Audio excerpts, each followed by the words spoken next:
Hello and welcome to this special radio town hall meeting focusing on quackery in Nigeria's health sector by the Progressive Impact Organization for Community Development, PRIMOG. I am Adele Biobiabumo, the program manager at PRIMOG. PRIMOG is a civil society organization working to promote good governance, participation and accountability in Nigeria. This town hall meeting on quackery in Nigeria's health sector has the support of the MacArthur Foundation. Today's program has brought together resource persons who will discuss the devastating effects of medical quackery on citizens across the country and the urgent need for government and relevant bodies to tackle quackery in the health sector headlong. For you listening to us out there, please remember that you're a very important part of this meeting. You can watch us live on Facebook at Official PRIMOG if it is convenient for you. The spelling of PRIMOG is PRIMORG. We will give you the phone numbers to reach us in the course of the deliberations. Quackery in the health sector in Nigeria is rampant. Culprits cut across the whole strata of medical and health practitioners.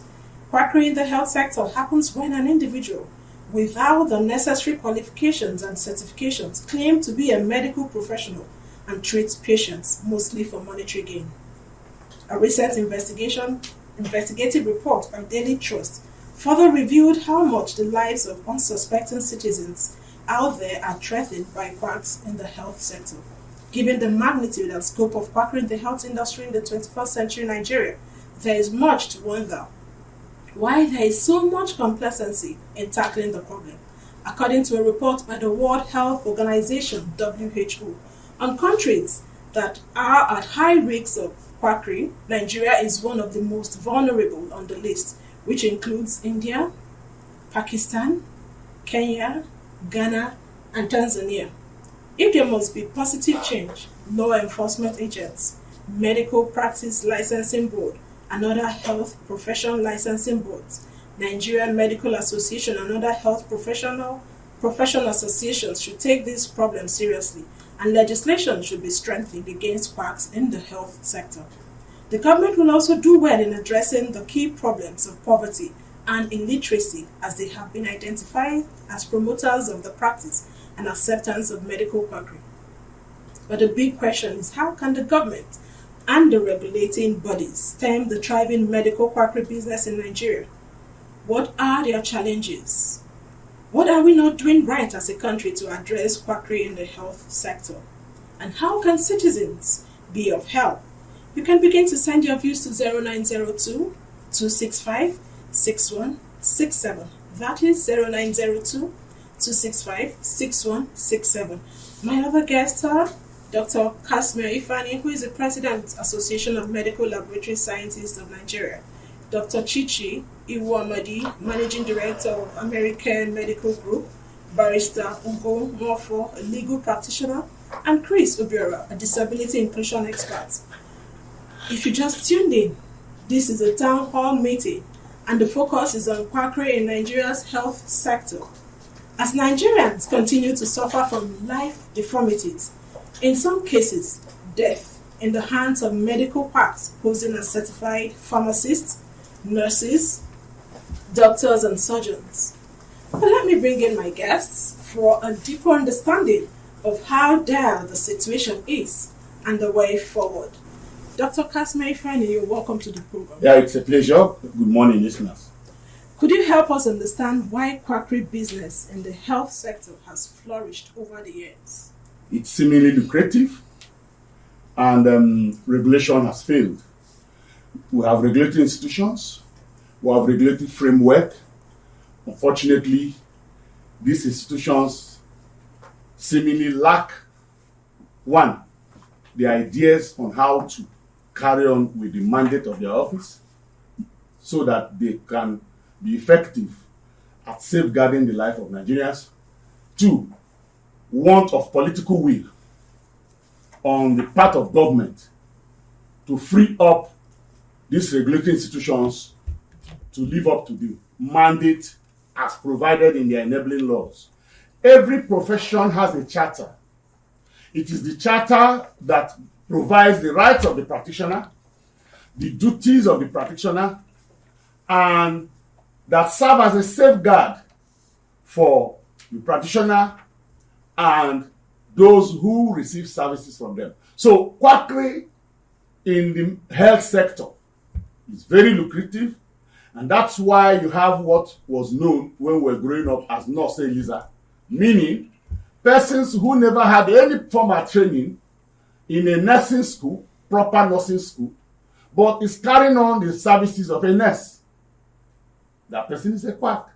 Now, I would always like to define who is a quack, because that would help us guide the conversation. A quack is that individual who holds himself out to the public or service recipient as being a practitioner, a provider of that service, whereas that individual do not have the requisite skill, knowledge, training, registration, that is credentialing, and licensure to provide such service or to hold himself in that manner, and doing so for purposes of gain. So the motivation for quackery is gain. There is nothing you will not give to stay alive. What if a person has been trained or undergone training under a medical practitioner? For instance, you have front desk officers in hospitals. Maybe the person has been there for well over 20 years, and the person decides to set up his own clinic. The fertile ground for quackery in Nigeria is the scenario you just painted. You'll be helping me to clean theater. You'll be helping me to clean lab benches. You'll be helping me to dispense fluids and wastes coming from provision of care. And you've watched me do incisions, sutures, do laboratory procedures, nursing care procedures over time. And you now think you have acquired that skill by dint of being close to watching me do them. No.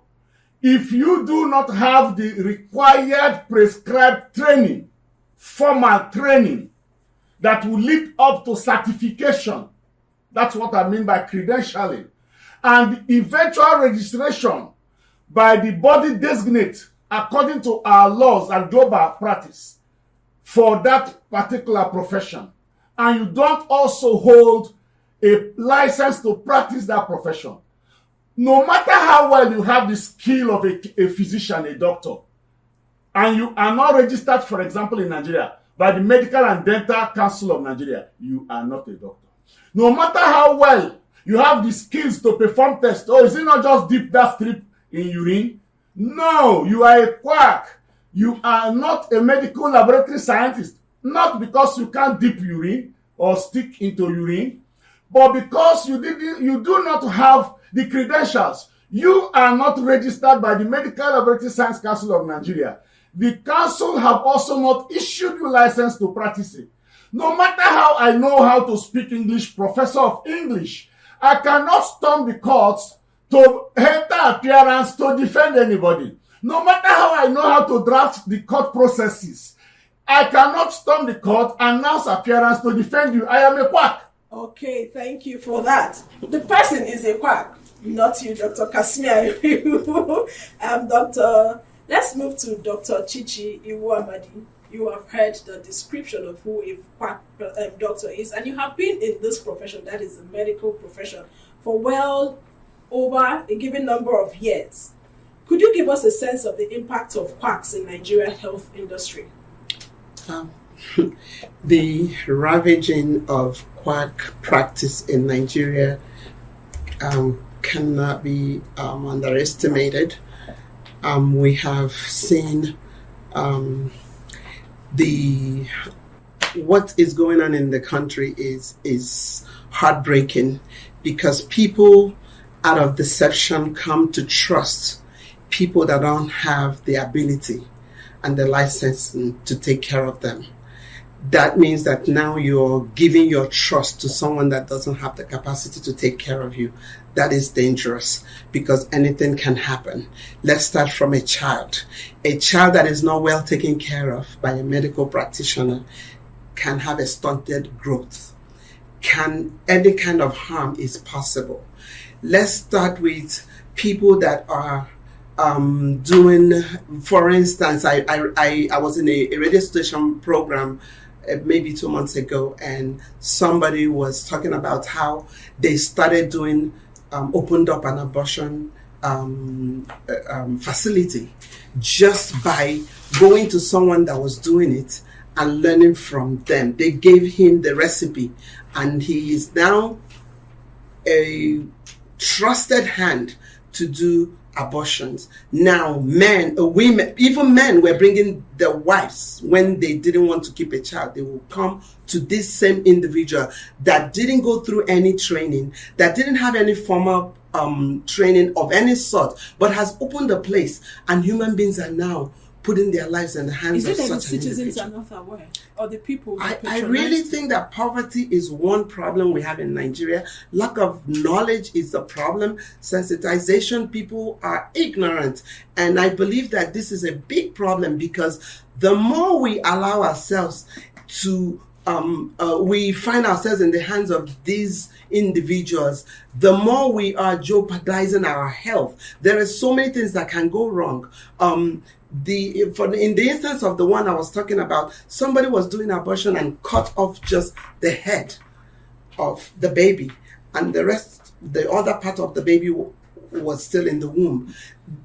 I can't imagine the psychological effect it will have on the patient. And so it's just beyond health issues. It's also psychological issues. It's also emotional issues. People they can't seek health advice when they need to, because now they are afraid. People, psychologically, they're afraid. They don't know who to go to. They don't know who to trust. But I do believe that we need to get this information over and over to the minds of the people. Be careful where you go. I don't know if when I was growing up, we used to have chemists. You went to them with any situation and they took care of it. Whether it was taken care of in a good well or not, people went to them for all kinds of issues. Why would you trust your health in the hands of someone clearly doesn't have the capacity to take care of you? I really think that we need to get into the minds of people. Go to the market, you see vehicles that are announcing that they have drugs that can cure anything. I keep wondering, would people really take their money to go and buy such drugs? These are people patronize them. If not, they wouldn't be there.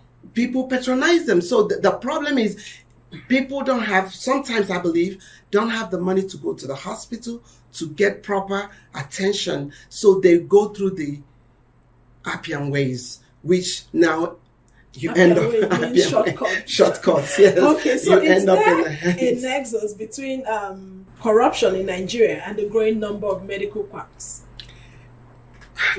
You and I know that the truth of the matter is, our people have the tendency of corruption, and it has been like that since we were young. A mother will train the child to be comfortable with what is wrong. And because that is the way the child has been raised, I know of a child that's saying, "Oh, I can't wait to grow up and have millions of money." Where is that mentality coming? So we can do anything in order to get money. Anything. And when that becomes your mindset, that is corruption. And when that is your mindset, that means you can do anything, including not minding if life is involved or not, just so that you can make money. He said, what the deception for gain is the problem we have here. This is corruption, and that is what we're suffering from. That people can deceive and present themselves to be what they are not, and we patronize that. And that is now ravaging this country. It is everywhere you go.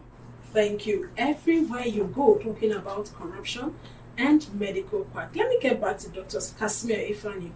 She has highlighted some of the negative impacts of medical quacks in the system. And like you earlier said, that some of these quacks, or majority quacks in general, they do not have the required training, registration, and licensing. Could you, as the president of the Association of Medical Laboratory Scientists of Nigeria, you know some of these challenges. what are the constraints, or for you as an individual and for the association, what are the constraints of reducing the number of quacks in the system?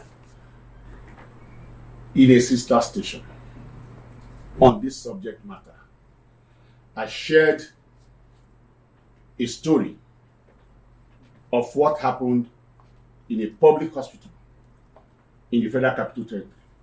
Not just public hospital that has the prefix federal to its name, where a graduate of industrial chemistry was employed, retained in public service, and put out in the laboratory of that federal health institution in the FCT.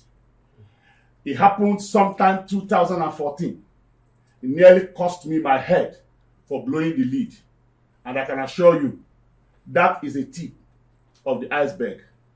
We have continued to engage health authorities at the state, at the federal, and let me go down to local government, because we have 3 tiers of government. Health is in the concurrent list. We are engaging this strata. You go to government hospitals, you will find people who do not hold a degree or qualification in medical laboratory science, and they are in the laboratory employed as government workers attending to you. So you see, I call that protected quackery in the public health sector. If we do not speak to it, then we can do nothing about what is happening in the private sector. Now, if you go to federal medical centers, you will find that. If you go to university teaching hospital, you'll find that. If you go down to primary healthcare center, I know a primary healthcare center in a state in this federal republic. I just had sent a letter to the governor of that state, calling his attention to the preponderance of people who do not have the skills and training and licensure, who are holding forth in virtually all their primary healthcare centers as those running the medical laboratory units in the primary healthcare. So who are those protecting them? Now, I want to share another experience. I used to wear uniform to do like this. I won't call the institution. And so a time came, that institution got candidates for recruitment into their medical corps. And they brought many. And most of the people they brought had no qualification, do not fit into what the Ministry of Health has categorized as human resources for health. And they brought these people, employed them, and deployed them to these health facilities to start providing care. Again, I like sticking out my head. I pray God continue to protect me. Amen. And I did a protest letter to the chief executive of that organization, and I had to also lobby. Whereas I'm stating the law and I'm protecting the citizenry, I had to also lobby for him to give me attention and give attention to that complaint. Thank goodness that man is a good man. He agreed that those people should be taken out of the system and be redeployed to other places and not the medical facilities. But I can tell you that that is just one good case.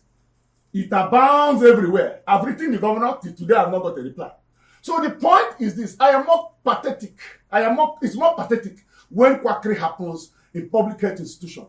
I am more concerned with this kind of guarded and protected quackery that happen under political protection. We need to speak to it. Now, when we address it, let me also tell you, we have these institutions where they take people. When I have never seen the Medical Laboratory Science Council of Nigeria enter into any government-owned hospital to say, we want to look at how the labs are. We want to look at the credential of the practitioners. Why is that not happening? Guarded and protected quackery. We need to address it. It's very important and it is pertinent. Now, let's come out. I have said, we like dropping big words. You hear this conversation almost everywhere. Best practice, global practice, standard practice. These are big words, ominous in nature. But I want to say that every care you provide in St. Klein, including Dubai, Jeddah, Abu Dhabi, these countries in the Arab nation, and in the United States, Britain, Canada, New Zealand, Australia, every care you provide is accredited to a standard That is what is not happening in Nigeria. Until that begins Don't we have standard in Nigeria? Standard is not local. Standard is third-party certification of compliance. That is accreditation. And so we have the standards are set out by ISO. Do you understand it now? So the standard ISO, organization. The ISO standard they set out, for example, in laboratory testing, ISO 15189. That ISO standard applies in the Arctic region, applies in Nigeria. That standard is standard. So what happens? If I am doing glucose testing, it is expected that there should be a third party that will come and accredit that service I provide to be in compliance with, say, the ISO standard or the JCI standard. So when I hear people drop big words, we are going to provide standard care, quality care. I have also continued to say that quality is not a function of magnificent building. I can build very magnificent facility and a lot of quackery will be going in therein. You have had all these telltale stories about harvesting organ and all those in Abuja. Are they not happening in very magnificent building? So it's not about the size of the building, the nature of the building, the aesthetics of the building. It is about compliance to standard and regulation. Thank you so much, Dr. Kasimia Ifeanyi, giving us that elaborate illustration there of how some of these practices happen. Talking about standard, Nigeria needs to have its own standard aside from that of the ISO. Thank you so much. Let's quickly get to Chris Obiora, who is a disability inclusion expert. He will join us via the phone. Hello, Chris. Thank you for joining us. Could you help us understand how persons with disability are affected by the menace of quacks in the health sector? Yes, quackery is something that actually endangers health and actually makes the relief impossible because of the denial of the opportunities for a proper diagnosis and treatment in the hospitals and healthcare facilities. So, and persons with disability, there are some forms of disability that most times they go to the hospital for one checkup or the other, or the use of one medical facility or the other. And many of them normally fall into this hands of these quacks. And they have really gone through a lot of things. So, and you also know that the quackery has also contributed to causes of disability because they are taking wrong medication has led to many people being persons with disability today. And again, even applying wrong treatment on the quack of those doctors or partnerships have also led to some disabilities today. So, a lot of persons with disability go to a whole lot.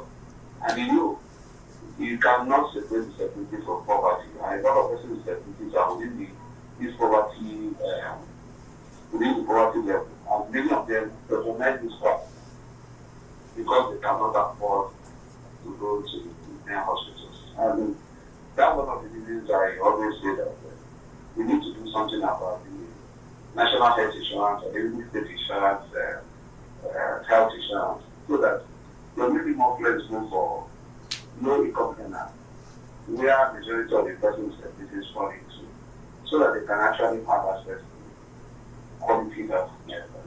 And that can help them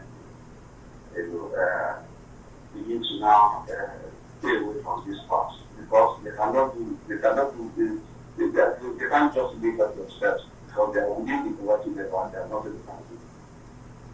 Do you think that if there are strict sanctions, that it will reduce the number of quacks in the system?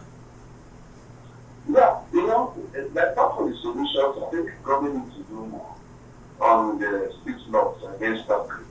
Again, there should be a lot of public enlightenment, to against it, especially so that people, those who patronize them, will actually know the dangers of patronizing them.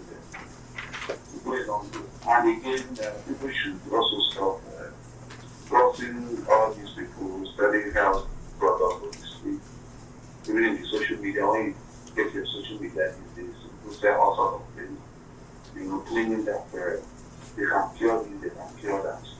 So people should make sure that whenever they are sick, they must have to go to the hospital to see a doctor. They should not entrust their health to all these health experts. It's so dangerous.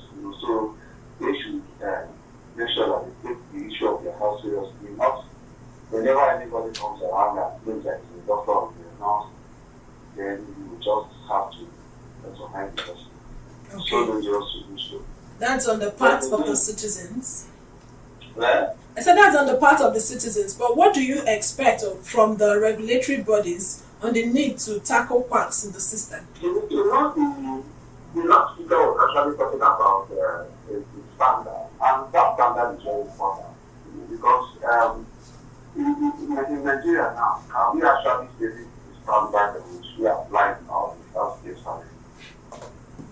So the standard, we have the international acceptable standard. So what is Nigeria government doing in order for us to make sure that most medical facilities, whether government owned and even private owned, are being supervised to ensure that they meet up those standards. And even if you look at recruitment period, because when you go to some of the government owned hospitals, that's where you see a lot of facilities coming, because then they don't always do the diligence when it comes to the recruitment, and you find many people who are not qualified being with these officers. And again, the recruitments are not just there. Recently, I tried to carry a test in one of the government general hospitals here in the university, and I find it difficult that the majority of the recruitments there are no longer working. At the end of the day, the doctor has advised you to go after about the test. So that's how bad it is. So who are those responsible for ensuring that all these standards are kept, and make sure that the facilities are there, and those who are there to also make use of those facilities we are well qualified to so that at the end of the day we will not have quacks. Giving people wrong diagnosis and wrong treatment all over. So the government needs to do more, and the government needs to also come up with more laws, and even the other like the Nigerian Medical Association needs to do more also. Okay, thank you. The issue educate the people, they must make sure that those that don't really have the certificate are not practicing. All right, thank you so much. Go after them and make sure that those who are not qualified are not practicing. So it's very important that it is. Thank you so much, Chris Obiora, Disability Inclusion Expert. Thank you for your submission this morning. Okay, Chris did mention the regulatory bodies and laws. Right in front of me, I have a lawyer, a legal practitioner, Barrister Ugo Nwofo. Thank you so much. Thank you for having me. Okay, could you help us or walk us through the provisions of our laws against medical quackery? And those watching us via Facebook at Official Primal, you could also drop 1 or 2 lines and we will take all your messages. Go ahead, please. Okay, thank you so much for having me. I was listening to the last 2 speakers, and this is something that deals with everybody's life. Let me first of all say that our laws are very obsolete when it comes to quackery. The Medical and Dental Practitioners Act, particularly Section 17, that deals with quackery, now is not even detailed. Let's even state what it states. It states that if you are not licensed and you practice as a doctor or in a related field, you pay a fine of 5,000 to 10,000 naira, and you go to jail for 5 years. Anybody can. That should be a capital offense. What's the minister doing there? That should be a capital offense, especially when you are dealing with harvesting. Let me even tell you, you can be a qualified doctor and still be a quack. Because if you are not a qualified surgeon, there are levels of licensing. If you're not a qualified surgeon, maybe you just came out of university and you have your license to practice as a medical practitioner, which is what the law says. The law says if you are not licensed by the medical practitioner, you are liable to commit an offense. But what if you're not committing, you're not practicing something you're not supposed to practice within that profession? That law is not there. Okay? In the other law, which is the Nursing and Midwifery Regulation Act, that deals with quack nurses, the fine is 1,000 naira. That's section 20. The imprisonment is 2 years. And that's why it is not strong enough. It does not cover every other thing in that field. Now, I was expecting that by now, if the last week I talked about insurance scheme, we'll talk about that because that's why we don't have a good insurance, health insurance. It covers some particular people in the middle level, not the lower level. Now, that is why they patronize these quacks. And these quacks, of course, they are cheaper. Most times they are cheaper, they are more affordable. The man in the National Assembly, the minister, the big boys, they will always go to the high-ranking hospitals that have good qualified surgeons, that have very good doctors. Not everybody can afford that. Even in the general hospitals, like the last speaker said, that's where you have a lot of people that are not qualified to practice within a particular field doing that. Now, the other law, that's where you can, let me assume that someone is a quack and he is now operating on you without license. First of all, you charge him to court. He is going to commit an offense. Of course, he'll be jailed for about 5 years. He can even pay 10,000 naira and get away. Okay. Then the person dies. What happens? What you resort to the criminal code or the penal code that deals with death arising from your act. Okay? So, but that now becomes technical for the people that are the prosecutors to be able to deal with. We need to update and amend the Medical and Dental Practitioners Act and make it a capital offense, become a bit more detailed, including the other law, which is the Nursing and Midwifery Regulation Act. I was thinking when we brought out the last act, which is very good, that deals with the National Health Act. We have a National Health Act, but it provides a framework. But providing a framework does not deal with the practice. Quackery is not about providing beautiful house, beautiful equipment. It is about the practice. Because like Doc said, you can have beautiful things, but quackery is going on there. So what form of punishment do you think would deter people from that? If death arises, capital offense, it should be capital. It should be taken seriously. Okay, let me hold And on. the option of fine should not even arise. Because why would you carry scissors? Oh dear, how can you carry scissors or knife, whatever you call it, and you open up somebody? Because you have been a clerk in a hospital. It shouldn't happen. All right, the numbers again to call are 090 40,072, 0818 4270287. Have you been a victim of medical quackery before, or do you know someone who has been a victim? Would like you to call in and contribute to the conversation. Now, why are you or the person next to you, why do you patronize such? Is it as a result of poverty? Or you are not aware that where you went to, the person is not a professional? Hello? Hello. Yes, good morning. Your name and where you're calling us from? Yes, my name is John. I come from Adwell. Let's hear you in 1 minute. Yes, this is very program. I appreciate everyone of myself. So, just last week here, there is a doctor, my junior one carried his wife. He said his wife just did stomach pain, and the woman have just 3 months pregnancy. So they just go to the hospital. The doctor just carry injection, give his wife. Immediately when she was in the house, the wife not going to bleed. Because the doctor said, why is this like this now? He should look to say the thing will be okay. Before that man carry his wife to the house, he did the calm down. Premature. So my brother now asked me, what am I going to do with this? Because we don't have money to follow up, I don't know what to do. Which hospital is that? I don't know whether I can mention this hospital now.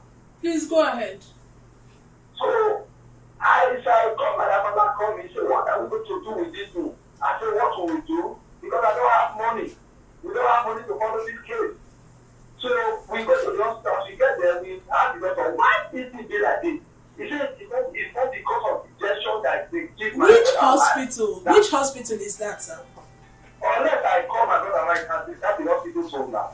I think give you my brother number and after you call him direct. Okay, could you send a text message to 0902 265?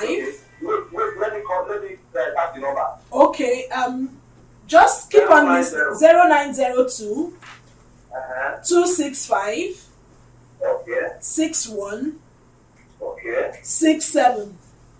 Okay. Thank you so much. Okay. Thank you. ma'am. Please, we'll be expecting your text I message. Thank you. will. Like this one now, it's very possible the doctor is not a gynecologist. Okay, why would you deal with pregnant woman because you are answering doctor? I'm telling you, it's not that just not being a doctor. It's about in that particular, are you licensed to practice within that? Because we're talking about life. This is not carpentry work.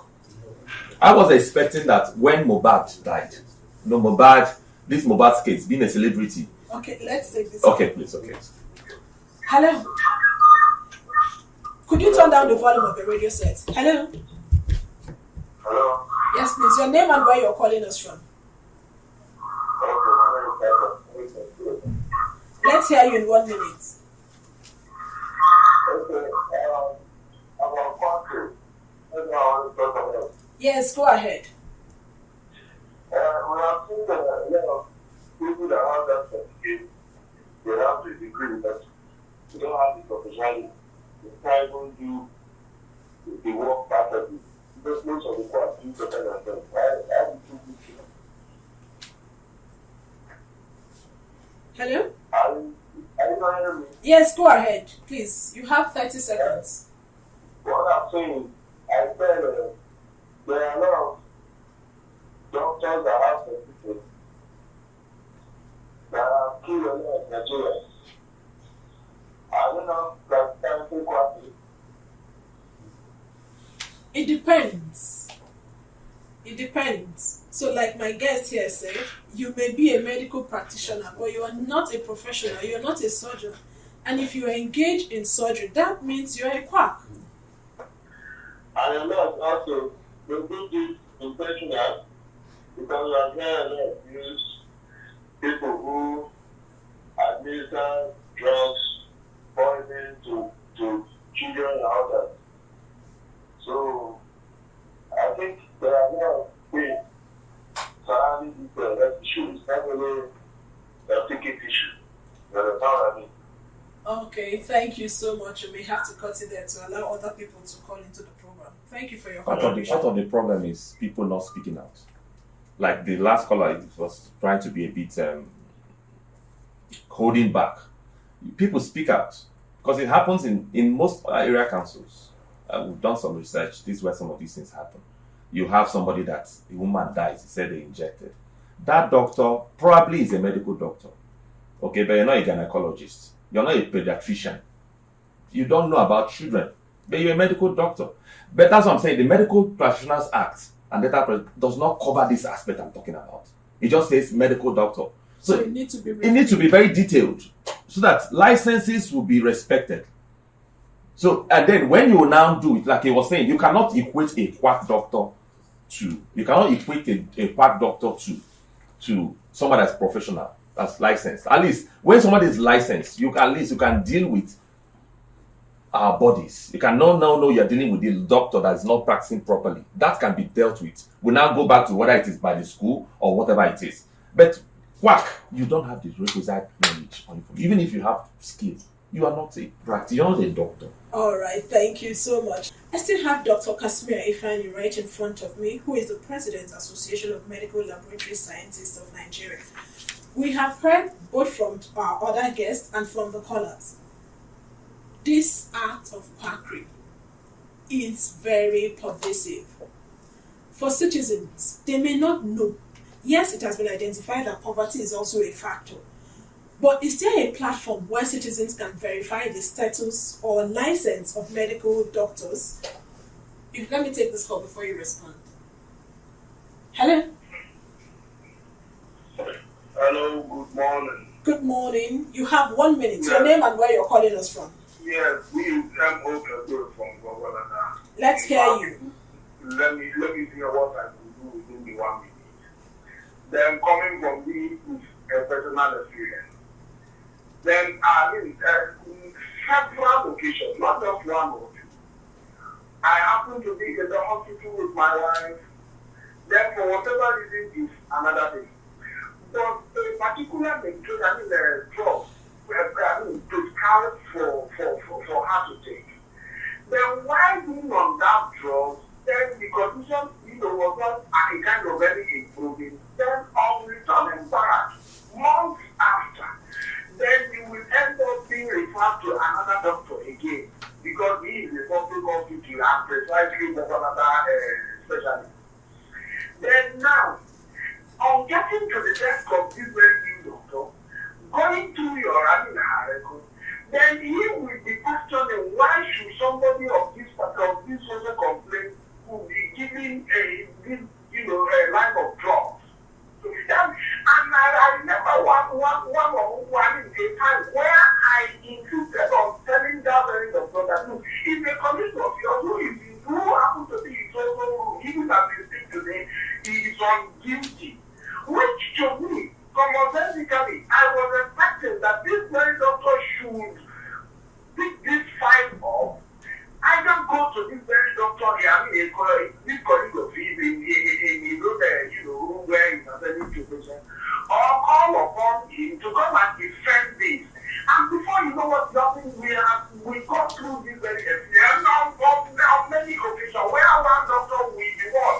Condemning the recommendation of a fellow doctor with whom they are, colleagues working in the same organization, and they are not even ready to be so forthcoming in telling themselves, addressing themselves.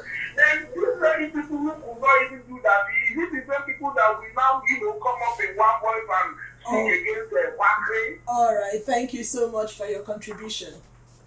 Please go ahead. How can citizens detect? You see, it's important we situate this conversation rightly by discriminating 3 or 4 things. I'm riding on what was just said before this call. First is quackery. It's not the same thing as malpractice. Malpractice is also not the same thing as negligence. And it's also not the same thing as unethical practice. So these 4 things must be clearly delineated and understood. If we understand that, it will help us combat the 4 of them. They are all monsters. But the highest killer is quackery, followed by negligence. Right. Malpractice is a challenge. Now, and unethical practice. But then, what you have just said. How can citizens... Today, if you go to the Medical Laboratory Science Council of Nigerian dashboard, you can actually identify who is a medical laboratory scientist, a medical laboratory practitioner. Now, is there a fee for that information? No. It's free. Yes. Again, if you enter facilities, particularly private facilities, just the way you will see the portrait of the president, the minister of FCT, and probably the head of that institution, if you enter a laboratory that is privately owned or a private hospital facility, you should be able to see conspicuously displayed the license, the current practice license of that individual in that facility. So you have a way to know. Today, in Medical Lab Science Council dashboard, you can also identify private laboratories in Nigeria across the 36 states and the Federal Capital Territory that are registered with the council. Now, I have always said that if you have sad experience with any laboratory facility, private or public, you can escalate your complaint to us. We will do the due diligence and see how we address such complaint. Because of our time, at the level of pharmacy and dispensary of medications, are there prescription drug regulations in Nigeria? Many people take medications through self-prescription or a prescription from pharmacists to attendants at chemists, particularly in rural area. Where lies the problem? The problem lies on regulation. regulation, because there are what we know as over-the-counter drugs, which can be only vended in patent shops. In other parts of the world that I've been to, there is nothing called patent shop. Why do we still nurture a monster in Nigeria? Now, there are drugs that are known as prescription-only medicine. When you get it, you see POM. So there are things that have been put out in our law. I do not believe that increasing the fine is the solution. If surveillance, regulatory function, we catch them. Okay, it is 5 million, and you don't catch me until 20 years. What is that? All right, because of our time, let's quickly shift to Chichi Iwuamadi, who is the managing director at American Medical Group. Do you think we have reached the point of declaring a state of emergency in Nigeria's health industry? Nigerian health industry is already in a state of emergency. There is no question about that. I want to say that when you go to most civilized world, just upon meeting a medical doctor, they will declare their stand, which profession they're in, what area of specialty they're in. In Nigeria, someone that just came out of medical school will come out and tell you that they can do surgery, they will do this, they will do that. In most civilized worlds, they partner with each other. Why can't we partner with each other? Different areas of specialty come together and attend to our patients. The public need to be aware. No one doctor is able to do everything. The truth of the matter is we trust someone that declares that they are a medical practitioner, and we put our life into their hands. That is the way it's supposed to be. However, we need to be conscious of the fact that there's no one doctor that knows everything or that can handle everything, and that's where the negligence and malpractice comes in. Thank you. No one doctor out there can handle everything. You have heard all my guests say, talking about the required training for medical doctors, registration and licensing. And when you get to that facility, if you do not see the license, you can probe, you can ask questions if you are not particularly clear. And that's how we'll be wrapping it up. We have come to the end of this special radio town hall meeting on medical quackery in the system. I sincerely appreciate our guests, Dr. Kasimir Ifani, President, Association of Medical Laboratory Scientists of Nigeria, Chichi Iwuamadi, Managing Director at American Medical Group, Barrister Ugonwa for a legal practitioner, Chris Obiora, Disability Inclusion Expert, who joined us via the phone. If you have a message for us or you want to react to what you heard on this program, please reach us through 0902 265 6167. That is 0902 265 6167. The town hall meeting is supported by the John D. and Catherine T. MacArthur Foundation, committed to building a more just, verdant and peaceful world. Get more information about the foundation at its website, macfound.org. You will be duly informed when the next radio town hall meeting will take place. Please follow us on all our social media platforms at Official Primark to get timely information on our activities. Visit our website, www.primark.org or primarknews.org for all the details of our reports and interviews. Many thanks to the Primark team for their wonderful work. The executive producer of this town hall meeting is Okiria Agbonsurimi. Don't fail to report corruption when you see it or encounter it in any form. I am Adelbi Obiabomo. Thank you for listening.